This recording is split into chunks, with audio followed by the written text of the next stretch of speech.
Jadi teman-teman, kalau kita ngomong tentang startup itu apa sih? Jadi definisi dari startup itu adalah sebuah perusahaan gitu ya, yang memiliki visi untuk menyelesaikan masalah sosial.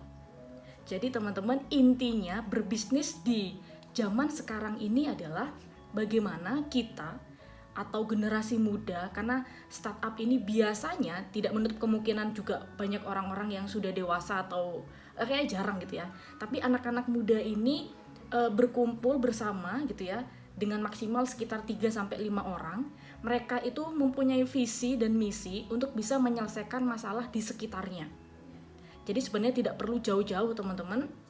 Ya, teman-teman di Pontianak itu melihat suatu kejadian apa atau suatu peluang apa gitu, opportunity apa, kemudian itu bisa dijadikan peluang untuk berbisnis. Nah, itu dia masalah sosial. Tetapi bedanya antara startup dengan bisnis biasa, kalau bisnis biasa tuh biasanya tidak sama sekali mengandalkan teknologi gitu ya. Ya sudahlah, saya buka lapak jualan apa ya, misalnya jualan makanan gitu ya. Jualan kalau di sini tuh ada lemper gitu ya, atau jualan bakpao ya. Semoga teman-teman di sana tahu gitu ya. Ya udah, buka lapak, udah selesai gitu ya. Tinggal tunggu yang datang, kemudian beli, tukar transaksi, selesai. Tapi kalau startup itu tapi kalau di startup itu teman-teman, kita melibatkan yang namanya teknologi gitu. Dan juga kita juga harus terus ada namanya inovasi. Sehingga saya sudah menuliskan di sini bahwa startup itu terdiri dari beberapa hal yang berhubungan dengan inovasi. Mulai dari inspirasi ya. Kita itu kalau pengen punya ide tuh harus punya inspirasi dulu gitu ya. Tetapi tidak cuma berhenti sampai situ. Setelah inspirasi juga ada kreativitas. Orang yang punya startup itu harus pikirannya tuh terus bermain ya teman-teman ya. Setelah ini mau digimanain, setelah ini mau diapain, setelah ini gimana gitu. Jadi nggak cuma sekedar aku punya ide selesai. Ya, ide itu sangat banyak sekali dan ide itu sangat berlimpah sekali. Yang susah itu adalah bagaimana mengeksekusinya. Gitu. Jadi kalau teman-teman di sini merasa bahwa aku tuh nggak punya ide, nggak mungkin. Ya, coba deh teman-teman ngobrol sama teman-temannya gitu ya, kemudian coba bercanda, guyon gitu ya, berimajinasi, pasti punya banyak sesuatu hal yang dibicarakan gitu ya. Tetapi misalnya setelah itu dibicarakan, kira-kira kalau ide kita ini direalisasikan kayaknya seru lah ya gitu ya. Nah itu kadang-kadang cuma hanya sebatas kata, tapi giliran disuruh implementasi susah. Gimana tapi caranya gitu ya, ide doang mah gampang gitu. Nah itu ya, jadi dalam startup itu selain inspirasi, kreativitas, dan juga harus ada analisis. Kenapa saya bilang ada analisis? Karena yang namanya bisnis itu teman-teman, itu harus punya profit ya. Jadi jangan dikata bahwa udahlah ini kan namanya startup, jadi nggak untung nggak apa-apa. Oke, nggak untung cuman dalam beberapa waktu saja, it's okay gitu ya. Kita tidak bisa mengharapkan untung dalam jumlah yang besar di awal. Tetapi kalau itu nggak untung terus sampai bertahun-tahun, itu namanya adalah hobi, teman-teman. Atau teman-teman lagi kerja sosial, atau lagi apa ya namanya ya? Ya itu kerja sosial, gotong royong gitu ya, yang tidak mengharapkan imbalan. Nah, tapi kalau startup ini adalah teman-teman harus menganalisis kira-kira aku ini akan dapat profit dari mana. Kira-kira aku ini dapat revenue dari mana, itu harus ada di pikiran. Kalau nggak gitu itu namanya bukan bisnis, ya nggak sih? Gitu. Kemudian menyangkut teknologi. Ya, jadi kalau sekarang ini startup itu kebanyakan kita berkomunikasi via mobile apps gitu ya, via Android, via website seperti itu.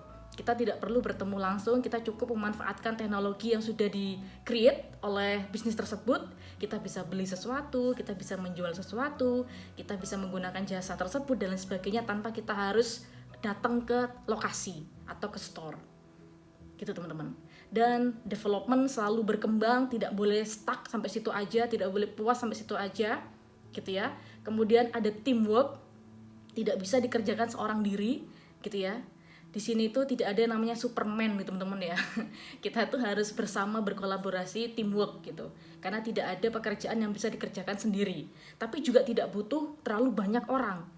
Karena kalau terlalu banyak orang juga akan bingung gitu ya. Si A punya ide ini, si B punya ide ini, si C punya ini gitu ya. Terus apa yang harus dilakukan? Jadi sebenarnya startup itu hanya beberapa orang saja, sekitar 3 sampai 5 ya. Seperti itu. Kemudian yang terakhir adalah bagaimana untuk menuju sukses dan terus kembali lagi berinovasi lagi. Nah, sebelumnya teman-teman kan tadi kan ada analisis ya. Nah teman-teman ketika kita bikin suatu startup, ini hanya for your information gitu ya. Bagaimana sih kondisi startup yang ada saat ini dan negara-negara yang ada di dunia ini tuh kondisi startupnya bagaimana sih? Oke. Mungkin teman-teman di sini ada yang pernah ke Singapura, mungkin Pontianak deket Singapura nggak ya? Oh itu Batam mungkin ya, itu ya. Singapura, Korea, Cina, dan Indonesia. Bagaimana sih kondisi startupnya? Nah, kalau Singapura ini teman-teman, yang mereka lagi kembangkan itu adalah dari sisi risetnya. Karena apa? Singapura ini adalah negara yang paling inovatif, sehingga mereka banyak melakukan sebuah riset gimana caranya negara yang kecil ya, mungkin sePontianak atau mungkin kurang dari itu luas negaranya atau se-Surabaya mungkin ya, bagaimana negara yang sangat kecil itu bisa bersaing dengan negara-negara maju di dunia ini.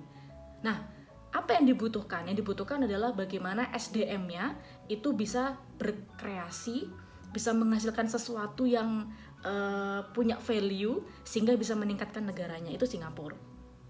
Kemudian Korea. Siapa yang di sini suka drama Korea? Ada nggak yang suka drama Korea?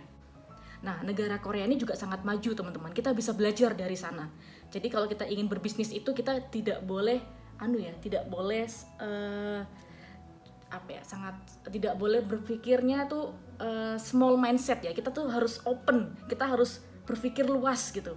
Kita boleh kok belajar dari negara-negara lain, kita boleh belajar dari teman-teman yang lain tuh boleh, supaya kita punya banyak insight. Nah, kalau di Korea itu antara pemerintah, kemudian inkubator dan akselerator itu sudah ada kerjasama yang bagus, sehingga di sana itu cukup stabil ekosistem untuk startupnya. Jadi kalau teman-teman lihat drama Korea startup gitu ya, nah mungkin teman-teman bisa belajar, oh startup tuh kayak gitu toh. Ya sedikit lah realitanya tuh sedikit kurang lebih lah hampir seperti itu, tapi beberapa mungkin ada yang fiksi ya teman-teman ya, ada yang nggak sebenarnya begitu ya. Tapi seperti itu startup itu. Berjibaku, kemudian diuji, berjibaku lagi, diuji, gagal, kemudian bangkit lagi, diuji, berjibaku, gagal. Itulah startup. Ide satu tuh bukan semata-mata akan berhasil. No. Ide itu terus diuji sampai benar-benar diterima oleh pasar. Coba deh nonton drama startup teman-teman ya. Saya lagi promo drakor gitu ya sekarang ini. Itu Korea, kemudian Cina.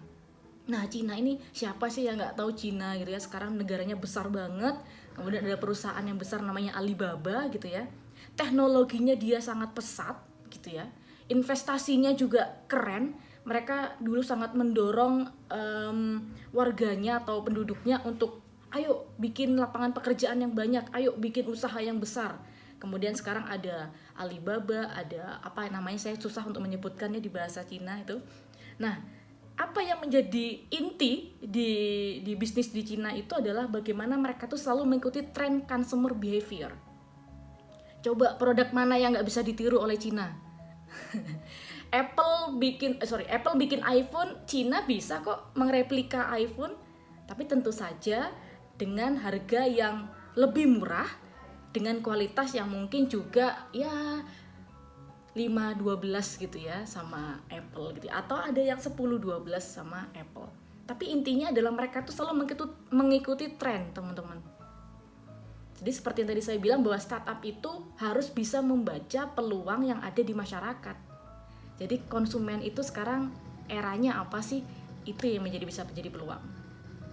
Nah sekarang kalau Indonesia ini sebenarnya karena kita adalah negara yang masih berkembang, sehingga masih butuh banget generasi-generasi muda yang bisa maju, yang butuh banget generasi muda yang bisa membuka lapangan pekerjaan, bukan yang mencari pekerjaan gitu ya. Jadi dengan adanya startup ini diharapkan banyak muncul pemimpin-pemimpin baru, founder-founder bisnis baru yang bisa bersaing dengan negara-negara di luar. Gitu teman-teman. Nah, tetapi masalahnya adalah kita harus sadar bahwa infrastruktur yang ada di Indonesia ini memang belum stabil gitu ya. Ya mungkin juga dengan teman-teman yang ada di pelosok-pelosok daerah, mungkin ada di Papua, Sulawesi, Kalimantan, mungkin yang daerah-daerah pelosok itu mungkin ada yang listriknya aja ada jamnya gitu ya teman-teman ya.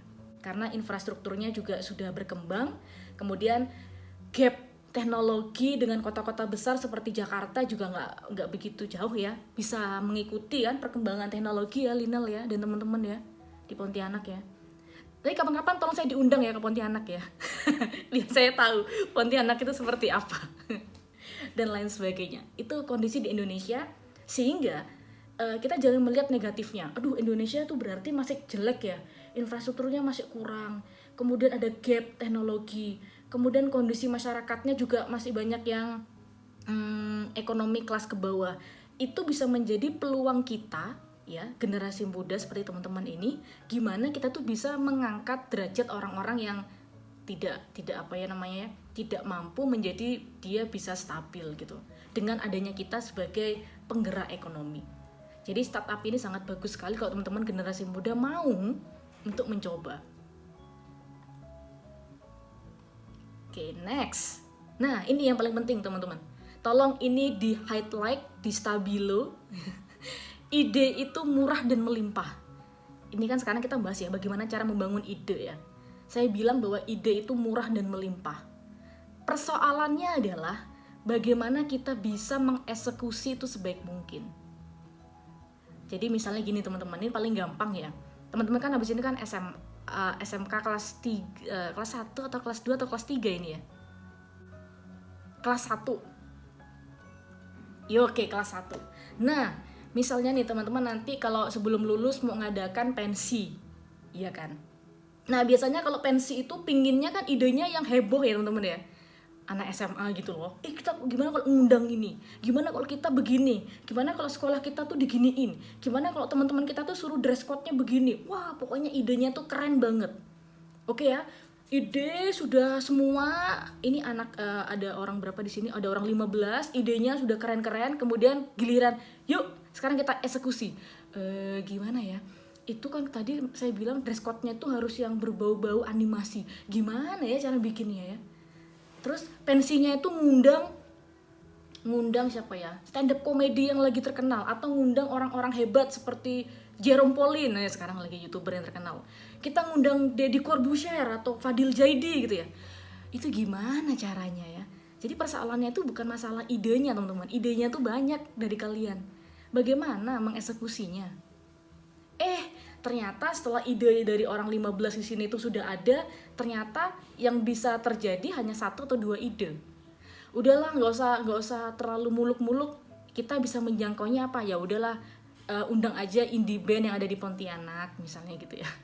Karena dana kita kan juga nggak besar-besar amat, ya udahlah kita ngundang beberapa misalnya pingin ada pertunjukan sirkus misalnya, atau udahlah yang ada di Pontianak aja. Tapi sebelumnya awalnya tuh idenya tuh sangat gila sekali gitu. Itu sih masalahnya. Dan itu juga yang terjadi di kami. Jadi saya dan teman-teman di mahasiswa di Undika itu kita sering banget kita sering ketemu di kelas entrepreneur yang itu membahas tentang startup. Idenya mahasiswa tuh keren-keren banget, sumpah. Gitu ya, saya nggak bohong ya, bukan perkara itu adalah mahasiswa saya, bukan. Tapi bener-bener gila. Saya bilang, guys, kalau kamu tuh bener-bener bisa mengeksekusi ini, kamu keren. Tapi di antara 8 kelompok gitu ya, yang idenya keren-keren, yang berhasil bener-bener lanjut itu hanya 1 atau 2 teman-teman. Gitu. Jadi ide-ide yang bener-bener out of the box gitu ya, kadang-kadang mereka tuh kesusahan bagaimana mengeksekusinya. Faktor-faktor apa yang bikin susah untuk mengeksekusi? 1, ternyata ilmu kita nggak sampai situ, Bu. Yang kedua, kita nggak punya network atau jaring atau atau kita nggak punya kenalan untuk yang bisa ngerti soal itu, Bu. Yang ketiga, kita nggak punya biaya yang besar untuk bisa mengimplementasikan tentang itu. Jadi, dan 4, kita nggak punya waktu. Kita sudah sibuk kuliah, kita sibuk kerjain tugas, kita sibuk main, kita sibuk pacaran gitu. Jadi kita nggak sempat mikirin bisnis. Karena kondisi orang tua juga baik-baik saja. Jadi saya nggak dapat duit juga masih tetap punya uang saku, sehingga meremehkan gitu ya. Jadi banyak sekali teman-teman faktor yang membuat startup ini itu tidak jadi. Idenya itu tidak terimplementasi dengan baik. Oke, next. Nah, ini dia. Gimana caranya untuk bisa berbisnis ya? Apa aturan-aturannya? Saya bikin sebuah aturan nih teman-teman ya. Ini juga saya juga pelajari. Jadi yang pertama, kalau bikin ide gitu ya, jangan yang terlalu muluk-muluk ya tadi saya bilang ya teman-teman ya. Ya. Tapi buatlah sesuatu yang berguna, at least buat kamu dulu. Gitu. Jadi jangan, aduh aku mikir nih buat bangsa Indonesia apa ya idenya ya. Widih, gila banget ya mikir buat bangsa Indonesia ya. Aduh, aku mau mikir buat penduduk Pontianak yang jumlahnya 1 juta orang ini apa ya. At least jangan mikir itu dulu teman. Kamu mikir satu kelasmu aja udah pusing gitu ya. Apa yang aku bisa perbuat dengan teman satu kelasku aja udah pusing, gimana kalau penduduk Indonesia gitu ya. Jadi at least buat sesuatu yang berguna buat kamu sendiri. Karena apa? Rules nomor 2, karena kalau kamu sudah jatuh cinta sama apa yang kamu buat gitu ya, kamu akan terus bereksperimen. Kalau kamu sudah jatuh cinta sama sesuatu, kamu akan terus menggali itu dan bereksperimen dan gak mau berhenti. Ya gak sih? Setuju gak? Gak berhenti mikirin dia gitu ya. Kamu udah jatuh cinta sama orang gitu ya, kamu pagi, siang, malam, sore mikirin dia terus ya, stalking terus gitu di Instagramnya, ya kan? Nah itu sama kayak berbisnis gitu. Jadi jatuh cintalah dulu sama apa yang kamu buat. Rules nomor 3, lebih baik buatlah produk yang setengah jadi daripada bikin produk yang asal-asalan. Jadi kamu karena pingin cepet-cepet dibilang sebagai pengusaha gitu ya, atau entrepreneur, jadi wes lah produknya gini-gini aja lah, kemudian aku launching terus aku share gitu ya. Lebih baik produk kamu tuh setengah jadi. Jadi misalnya nih kamu pingin punya ada 5 fitur gitu ya, fitur apa gitu ya, tapi ternyata yang baru terrealisasi cuma 2 fitur, it's okay gitu ya. Nanti fitur yang masih, misalnya fitur transaksinya belum ada gitu ya, ya udah. Jadi kalau misalnya ada orang yang mau beli, ini aja transfer ATM saja nggak apa-apa gitu. Atau kalau kamu belum ada fitur chat di aplikasi mobilenya, udah kita WhatsApp aja nggak apa-apa. Jadi nggak perlu semua itu perfect dulu di, misalnya kamu bikin Android ya, aplikasi mobile gitu ya. Tidak perlu perfect dulu, semua harus ada dulu seperti Gojek gitu ya, terus kamu launching. No, kelamaan keburu tua nih kita gitu ya. Gitu. Jadi teman-teman, buatlah setengah jadi dulu nggak apa-apa, tapi jangan asal-asalan. Kualitasnya harus number 1, meskipun itu setengah jadi. Oke, itu rules nomor 3. Rules nomor 4 adalah mulailah dari epicentrum. Ini maksudnya adalah temukan poin utama dari bisnis kamu. Value-nya itu apa sih? Misalnya kamu mau berbisnis misalnya ya, berbisnis seperti hamburger gitu ya, jualan makanan, McD gitu ya. Oke, teman-teman bisa membedakan nggak? McD sama KFC itu sebenarnya kalau kamu bisa membedakan, poin utamanya McD itu lebih bagus di apanya dan KFC lebih bagus di apanya. Ada yang bisa tahu? Kalau McD mungkin ya, ini kalau saya dan teman-teman, kalau kita mau cari hamburger ya, burger gitu ya, kita ke McD. Kalau kita mau cari ayam, ke KFC. Nah, nanti pada akhirnya KFC punya burger, itu adalah dia jualan sampingan yang lain. Tapi sebenarnya yang harus diutamakan adalah, kalau saya misalnya bisnisnya itu adalah ayam, jadilah ayam yang sebaik mungkin. Jadilah ayam ya. Sorry. Buatlah ayam yang seenak mungkin gitu ya, bukan jadilah ayam ya. Sorry, kalian nggak jadi ayam nanti. Jadi buat ayam yang seenak mungkin gitu. Jangan kamu gini, aku pingin ayam enak, burger enak, sandwich enak, hotdog enak. Bingung nggak mau apa sebenarnya kamu tuh ya gitu. Jadi pilihlah yang utama. Nanti setelah ini oke, bolehlah kamu bisa menjual expand ke produk-produk yang lainnya. Oke, teman-teman, sekarang apa sih yang dibutuhkan oleh startup gitu ya? 1, kuasai ide yang dibuat. Oke? Kemudian fokus pada penyelesaian masalah, bukan profit semata. 3, kenali siapa konsumen kamu. dan bagaimana perilakunya. 4. Rekrut tim yang tepat, jangan asal-asalan. Oh itu pacar saya, oh itu sepupu saya, oh itu tetangga saya, itu gebetan saya, itu selingkuhan saya. Ya gitu, jangan-jangan gitu ya. Jadi kamu rekrut orang yang tepat. Kemudian jangan lupakan kualitas produk. Ya tadi ya, jangan asal-asalan ya. Dan yang terakhir adalah punya timeline. Jadi jangan ya wes lah nanti dipikir nanti gitu ya. Nanti tiba-tiba kalian sudah lulus kuliah gitu ya baru oh iya ya aku dulu punya timeline ngejalan bisnis ya gitu ya. Padahal dari sekarang mikirnya tapi baru ingetnya setelah lulus kuliah gitu ya. Jadi kalian berarti nggak serius gitu. Nah ini dia teman-teman. Contoh startup yang ada di Pontianak. Ada yang tahu ini Bujang Kurir? Coba raise hand yang pernah menggunakan aplikasi ini di Pontianak. Kalian anak Pontianak tahu nggak ada yang namanya Bujang Kurir? Nggak tahu? Waduh, gimana ini? Coba nanti ya dicek ya teman-teman ya, coba cari di Google ya. Jadi Bujang Kurir itu adalah sebuah startup yang ada di Pontianak. Dan dia itu bermula idenya tuh dari kelaparan di tengah malam dan sulitnya memesan makanan. Karena katanya waktu itu yang punya itu Gojek, Grab itu belum ada di Pontianak. Dan jarang banget ada delivery order gitu. Jadi ini dibangun tahun 2015 gitu ya. Karena dia melihat belum ada yang seperti ini. Dan si Rizky ini, si ownernya itu dia kuliah S2 di UGM di Jogja. Sehingga dia bisa melihat gitu ya perbedaan di Jogja sama di Pontianak. Wah ini kayaknya kalau environment di Jawa ini dibawa ke Pontianak kayaknya boleh juga nih, karena kayaknya di Pontianak belum ada gitu teman-teman ceritanya.